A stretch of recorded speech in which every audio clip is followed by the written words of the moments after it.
Van එක යන්න පුළුවන් 12යි. හරි? ආගන්න. හරි? x ගානක් මෙතනට ඇවිල්ලා හිටියා වෑන් එකට නගින්න.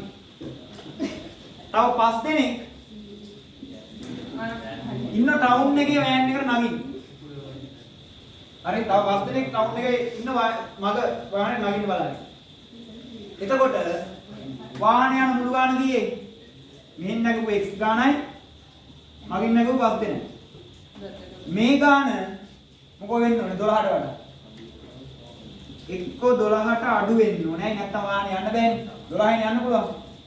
මේ නැගපු සම්පූර්ණ ගාන 12ට එක්ක අඩුයි. එක්ක 11යි 10යි ගාන තියෙන්නේ. නැත්නම් හරියටම 12ට සමාන වුණත් අවුලක් නැහැ.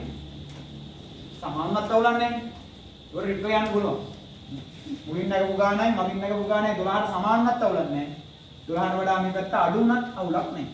මොන අපි අසමානතා කතාව හොඳට කියවලා මොන පැත්තද ලොකු මොන පැත්තද පොඩි මේ කතාවට ගැලපෙන්න කතාව හදලා අසමානතාව දාන්න. හරි